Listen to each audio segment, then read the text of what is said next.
Good afternoon, guests, and good afternoon, viewers as well. My name's Simon Tyrrell. I'm a local artist and writer. It seems that South West London's creaking transport infrastructure has rather conspired against us being able to do what we had hoped this afternoon. So we are actually going to be here in slightly more reduced circumstances than we would otherwise have liked, including having me to be your MC. But it remains no less a pleasure and a privilege to be involved in Ben Judd's severally impressive origin project here this afternoon, particularly at Stanley Picker Gallery in Kingston. The project's brought together a truly energetic and productive creative community to explore how a community, perhaps surrounded by water, might distinctively establish, celebrate and express itself, and the community around it. And the community of Writers Kingston and its director, Stephen Fowler, have been severally involved in responding with words. And this afternoon, there's slightly fewer of us responding with our words than there might otherwise have been, but I know they're here in spirit. So there'll be 3 people reading. We will kick off with myself. That's not informed by any vanity or panic, it's just because that was what was on the reading list. I'll be followed by Marina Selina Val, and we will close with Julia Burrs. So, I will introduce each of us in between performances, and then we will close after that.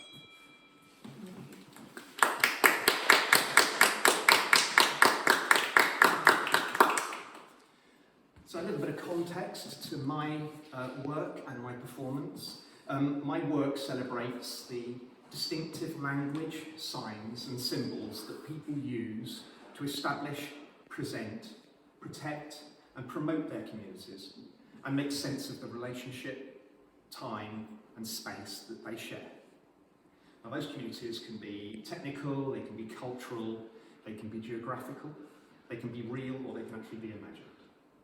So it'd be no surprise that we're absolutely delighted to be invited to participate in this beautiful project, reflecting on how a community might distinctively establish and present itself when it's surrounded by water. So if we're talking about the customary language that helps us to form relationships with the time and the space that we share on land, we've archaeology to thank for some gifting beautiful language to help us. My particular favourites in terms of archaeological terminology are the terminus post-quem, which is the earliest time something may have happened or found itself at a particular location, and the terminus ante-quem, the latest. But if archaeology offers much to the historians of communities on land, we need other lexicons when space is less tangible and immutable, and time is harder to tell. And it is for those communities on the water.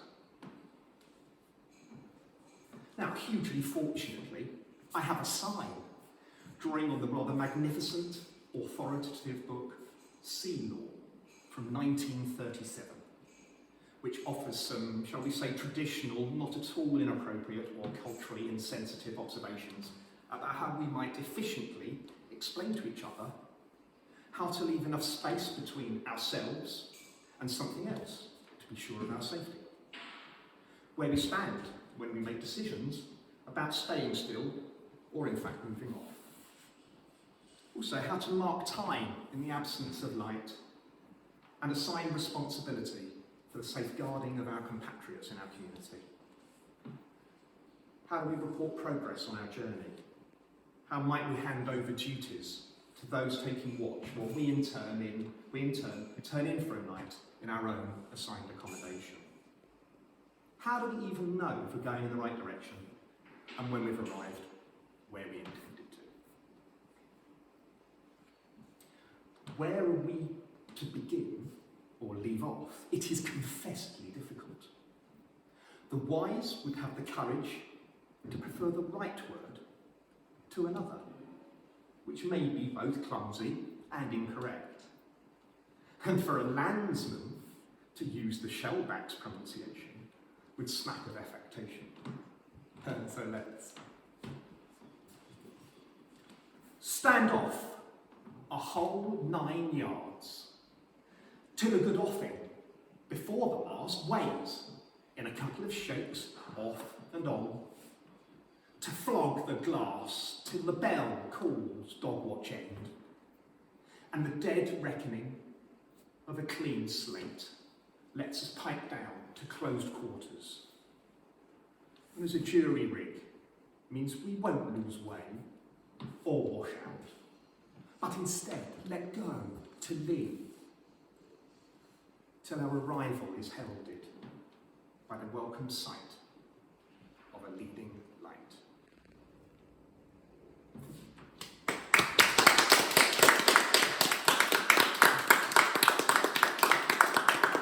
So reading next will be Maria Selena Val.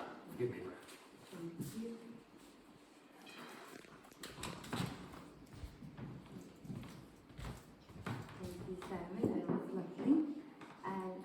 I will be following the direction theme that you just introduced us.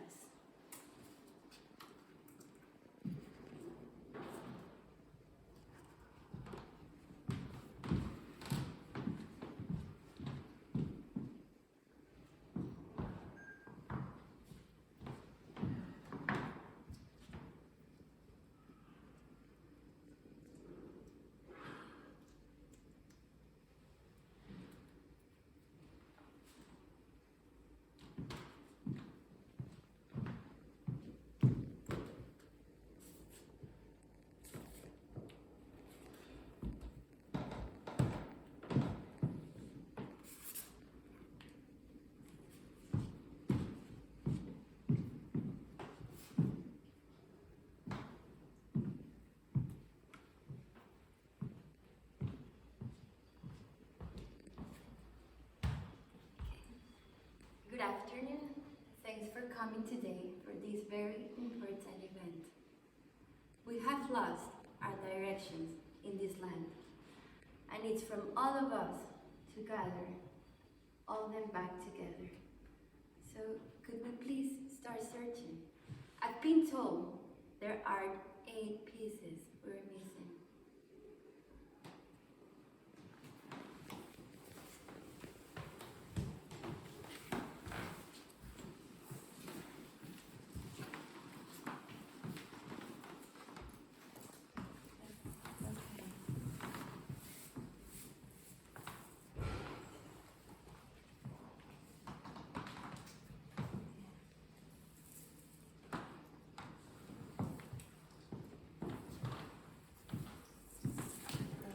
I'll help a little bit. Intervention. Let's see what we have. So we have 8 names. Yes, perfect. So, okay. We have an L here. We have an L. Then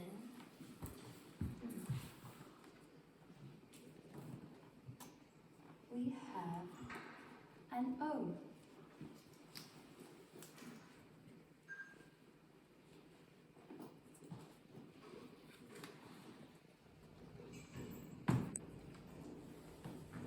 We have a V.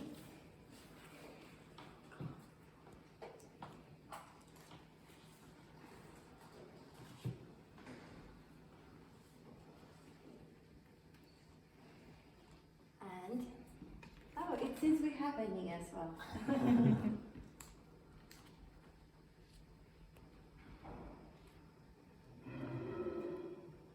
We also have an H.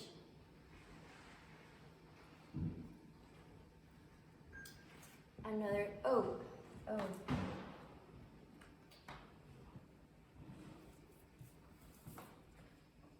We found a P as well. And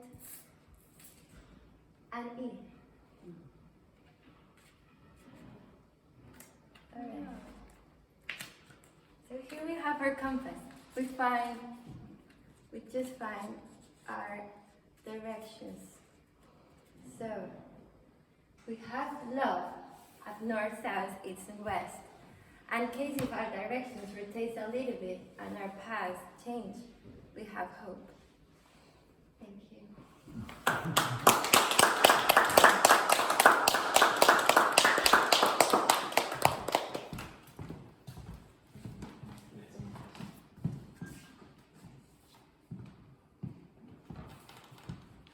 Reading next, Julia.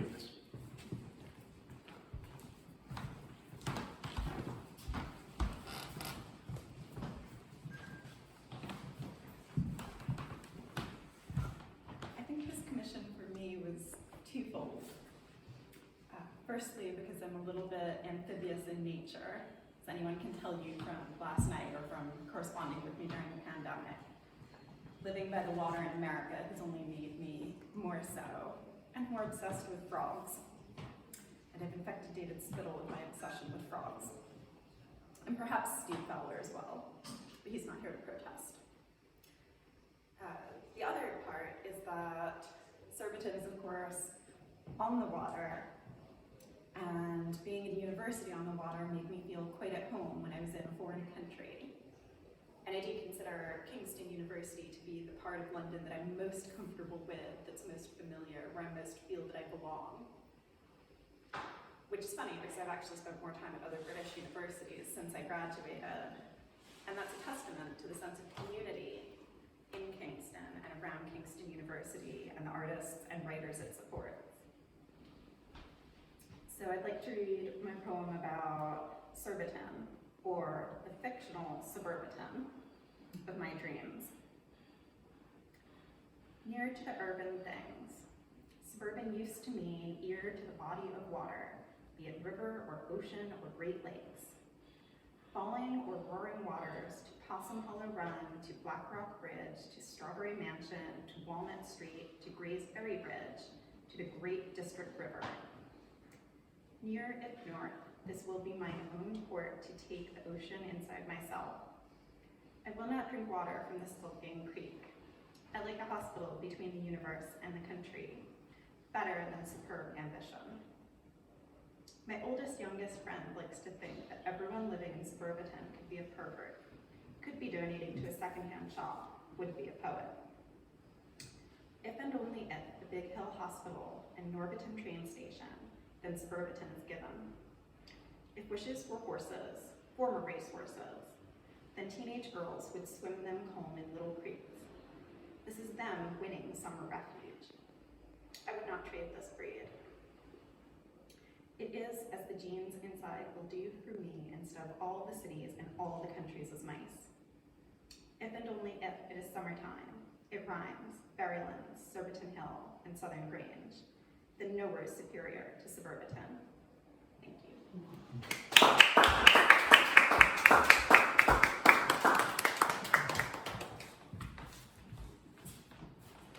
So it brings our rather reduced circumstances to a close this afternoon. Just wanted to thank Maria, Julia, Ben particularly, and Natalie for the hospitality and encouragement, and Stephen Fowler for enabling this all to happen for us. So in his absence, we'd like to salute him, his contribution. I'm sorry that he wasn't here to read with us, as we're also sorry that we weren't joined by Silly Reed, who was also here to perform.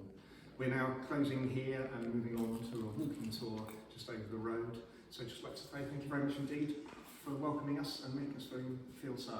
Thank you. Thank you all very much.